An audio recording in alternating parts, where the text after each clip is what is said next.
కలిసి ప్రజలు కథలు కథలుగా చెప్పుకుంటున్నారు. నీ జీవితమంతా అక్రమాలమయం, అవినీతిమయం, 385 కోట్ల భూముల్ని, పేద ప్రజలకు చెందాల్సినటువంటి భూముల్ని చెరబట్టినటువంటి పాపాత్ముడివి నువ్వని ప్రజలు కాన్రిచ్చి ఉమ్మేస్తున్నారు నీ మీద. అయినా కూడా నీకెటువంటి సిగ్గు శరం లేకుండా భూముల కబ్జాను బరితెగించి కొనసాగిస్తున్నావు పాయల్ శంకర్. నువ్వు మానుకో. ప్రజలు నిన్ను ఎన్నుకున్నది ప్రజలకు సేవ చేయడానికి, అంతేగాని నీ వ్యక్తిగత ఆస్తులు పెంచుకోవడం కోసం ప్రజల యొక్క అమాయకత్వాన్ని, ఆదిలాబాద్ ప్రజల యొక్క అమాయకత్వాన్ని నువ్వు ఆసరా చేసుకుంటా ఉన్నావు. అట్లాగే పాపం నీ కొడుకు చిన్నపిల్లడు, ఆవేశపరుడు, అతన్ని రెచ్చగొట్టి,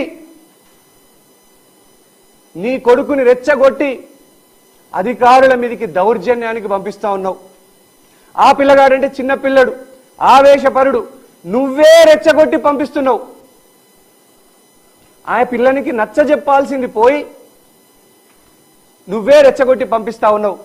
ఎంత నీచానికి ఒడగడుతున్నావంటే పాయల్ శంకర్, నీ స్వంత రాజకీయ ప్రయోజనాల కోసం ఆవేశపరుడైనటువంటి నీ సొంత కొడుకుని కూడా రాజకీయాల కోసం వాడుకొని ప్రభుత్వాధికారుల మీదకి దౌర్జన్యానికి పంపిస్తున్నావు. జైనత్ పోలీస్ స్టేషన్లో ఒక విద్యుత్ లైన్మెన్ ని ప్రత్యక్షంగా భౌతిక దాడికి పాల్పడిండు పాయల్ శంకర్ అనుచరులు, పాయల్ శంకర్ కొడుకు. జైనత్ పోలీస్ స్టేషన్లో కేసు కూడా నమోదైంది. ఇది పాయల్ శంకరే రెచ్చగొట్టి పంపిస్తున్నాడు. ఆ పిల్లగాడంటే చిన్న పిల్లడు, ఆవేశం ఎక్కువ, ఆలోచన తక్కువ. అతన్ని కూడా ఈయన రాజకీయ స్వార్థ ప్రయోజనాలకు వాడుకుంటున్నాడంటే ఏ స్థాయికైనా దిగజారుతాడు పాయల్ శంకరు రాజకీయాల కోసం. రాజకీయాలలో కొన్ని విలువలు ఉంటాయి పాయల్ శంకర్. భూముల కబ్జాలు, ఇంత ఆస్తి కూడబెట్టుకోవాలని నువ్వు ఆదిలాబాద్ ప్రజల నుంచి దోచుకోవాలని నువ్వు చేసేటువంటి నీచమైనటువంటి వికృత చేష్టలు చూసి సెక్రటరియట్ లో అధికారులే ప్రత్యక్షంగా నాకు చెప్తున్నారు, మీ ఎమ్మెల్యే పాయల్ శంకరు కాంగ్రెస్ పార్టీలో తిరుగుతామని, కాంగ్రెస్ పార్టీలో చేరుతాని తిరుగుతున్నాడని. మీరు అర్థం చేసుకోండి. మీడియా సోదరులందరి ద్వారా ఆదిలాబాద్ ప్రజానికానికి తెలియజేస్తున్నా, తన సొంత ఆస్తులు కూడబెట్టుకోవడానికి పాయల్ శంకర్ ఎంత నీచానికైనా దిగజారుతాడు అనేది ముమ్మాటికి దీని ద్వారా నిజమైంది. ఒక్కటి గుర్తుపెట్టుకోండి, ఇప్పటికైనా మారవు పాయల్ శంకర్, ఇప్పటికైనా మారి ప్రజల యొక్క ప్రేమని గెలుచుకోవడానికి ప్రయత్నం చేయు.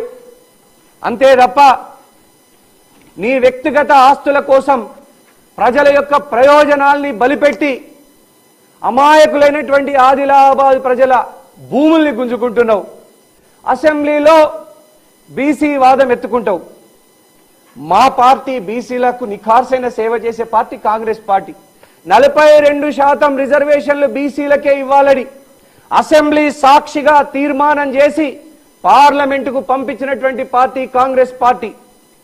నువ్వేమో పొద్దున్న లేస్తే బీసీ సోదరుల యొక్క భూముల్ని కబ్జా చేస్తా ఉన్నావు.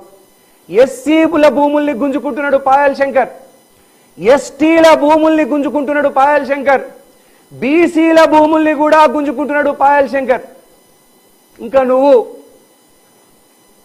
ఇంత ఆస్తిపాస్తులు అక్రమంగా కూడబెట్టుకొని ఆదిలాబాద్ ప్రజల ఉసురు పోసుకుంటున్నావు పాయల్ శంకర్. ఖచ్చితంగా ఎప్పుడు ఎలక్షన్లు వచ్చినా ఈసారి నీకు డిపాజిట్ కూడా రాకుండా ఓడించడానికి ఆదిలాబాద్ ప్రజలు సిద్ధంగా ఉన్నారు.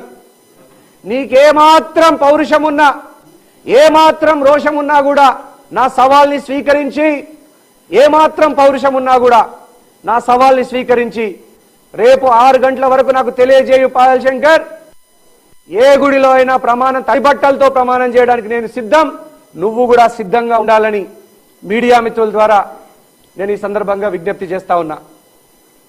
మీ అన్ని విషయాలలో పైరవీలు, నిరంతరం పైరవీలు, సెక్రటరియట్ చుట్టూ, మంత్రుల చుట్టూ, అధికారుల చుట్టూ పాయల్ శంకర్ తిరుగుతూ చెప్పేటువంటి ఏకైక మాట, కాంగ్రెస్ పార్టీ ఓన్నే, నేను కూడా కాంగ్రెస్ పార్టీ ఎమ్మెల్యేనే చెప్పుకుని తిరుగుతున్నాడు. ఎంత